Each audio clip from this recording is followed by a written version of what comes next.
Hello and welcome, my dear friend. There are moments in your life that don't look like triumph, but in the unseen realm, they registered like a spiritual earthquake. And you've already had one of those moments. You didn't plan it. You didn't even know what it meant when it happened.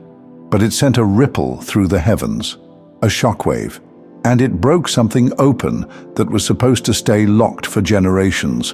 Not because you shouted, not because you tried to make a scene, but because you did something no one expected.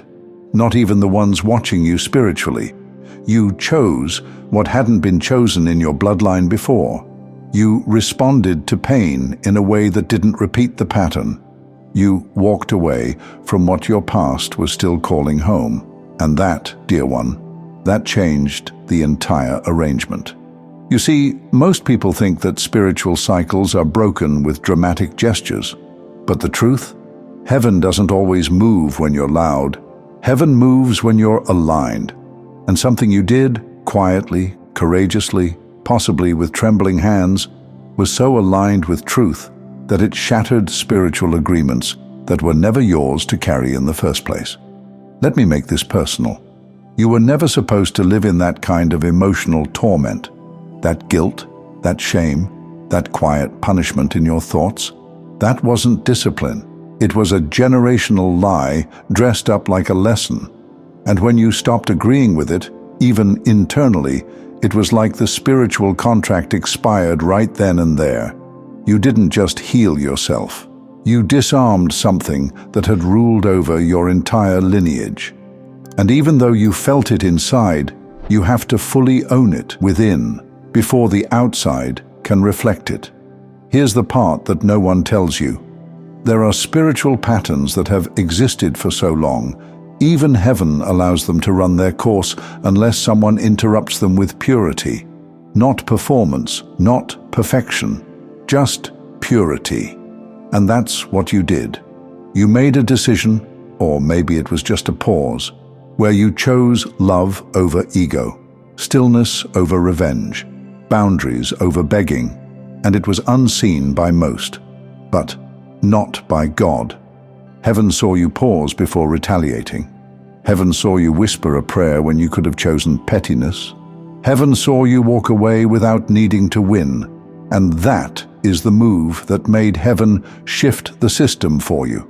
Because sometimes the pattern has to start over, because of one move that didn't follow the script. And God, who honors alignment more than appearance, decided to reroute the next chapter in your life.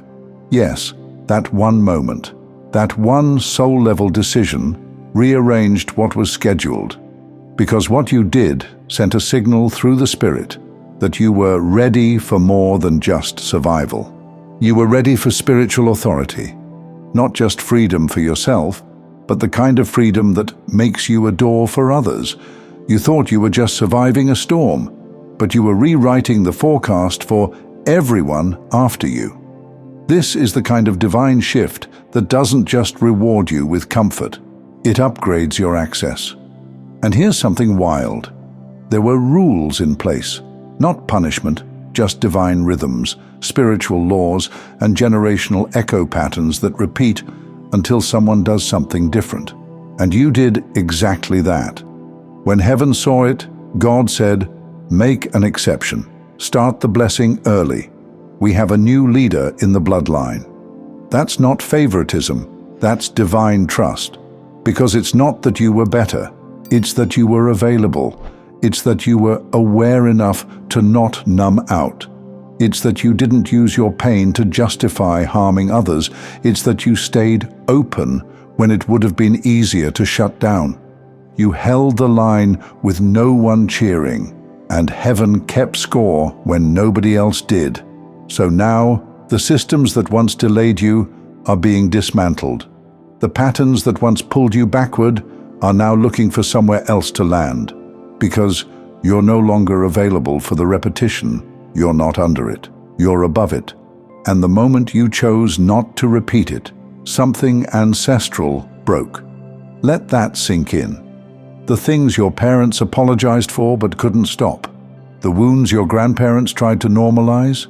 the silent patterns you were too young to name but always felt, they were all waiting for someone to say, "It ends here." And you said it, not with words, but with your walk, your restraint, your decision not to become what hurt you. You walked away from something old and stepped into a covenant that was always waiting for someone new. And now comes the part where everything feels unfamiliar. Not because you're lost, but because you're walking in territory no one showed you how to claim. You're stepping through fields that your ancestors only dreamed about. And the strange part, it feels quiet. Not dramatic, not loud, but deeply still. Like you're finally breathing your own air. This is what it feels like when you break a spiritual system. And here's the beautiful tension of it all. You might still feel tired. You might still be questioning, was that even a big deal? But something in your life already knows, because the atmosphere around you is already responding. The people who used to trigger you now feel distant, not just physically, spiritually, like their grip was broken and you didn't even notice until the next time they tried to pull you in and it didn't work. You used to spiral, now you pause. You used to over-explain. Now your silence speaks louder than words. You used to brace for conflict. Now you walk away before the fight even begins. That's not apathy, that's mastery. The kind of mastery that's birthed in silence, not spotlight. And it's the kind of shift that doesn't need applause to be powerful. Let me paint the picture for you. Imagine a hallway in your soul, lined with doors, each one marked by patterns you inherited, picked up, or were pressured into. One door says self-doubt, another emotional debt, another never enough. And for years you walked that hallway as if those were the only rooms you were allowed to enter. But now, because of that one unseen move, those doors have started to dissolve. And ahead of you, there's a door with your name on it. One that doesn't just say new season or answered prayer. It says first of its kind, because that's who you are now. The first in your lineage to respond this way. The first to feel the pain and not pass it on. The first to walk through the fire and still keep your spirit intact. The first to say no to the familiar chaos, and yes to a peace that no one modeled for you. This road is harder. There's no script to follow. There's no one cheering from behind saying, "You're doing it right." But heaven is thundering. And now the blessing is coming, not as a reward, but as a recognition. God saw that you didn't retaliate when you were betrayed. He saw the restraint that no one else thanked you for. He saw you choose emotional intelligence when you could have chosen destruction. He saw you act from who you are, not what you went through. And heaven said, "That's enough. Shift the pattern. Bring the new blueprint." And here's what's coming next. Not just favor, foundation. Because you didn't just break something, you built something new in the spirit. Every small decision to protect your peace, every moment you chose not to chase validation, every time you loved without keeping score, it all became architecture. Heaven started constructing something with your quiet yes, a legacy, a spiritual landscape that others will now walk through freely because you paved the road.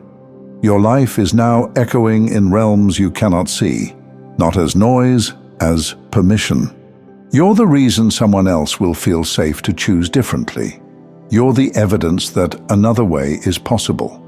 You're the living proof that love can interrupt the cycle. And now, the shift is making its way into the physical. Opportunities will feel random, but they're not. Certain doors will open because your name carries new spiritual clearance. The favor that once felt withheld is now rushing in, like it's been waiting for you to become this version of yourself. And what used to be patterns, they've become past tense. So if your world feels quieter right now, if your life looks unfamiliar, if your old triggers feel weak, and your new peace feels strange, don't question it. You're not disoriented. You're repatterned. The old grip is broken. The new path is unfolding. And it's not just about you. You broke something for generations. You became the reason God made an exception. Because in a moment when everything could have gone backward, you moved forward, quietly, decisively, powerfully. And heaven said, "Let's build a future on that." Thank you so much for taking this journey with me. If this message resonated, please like, share it with someone who might benefit, and subscribe to stay connected. Continue your awakening journey by choosing one of the videos on your screen that resonates with you the most. See you there.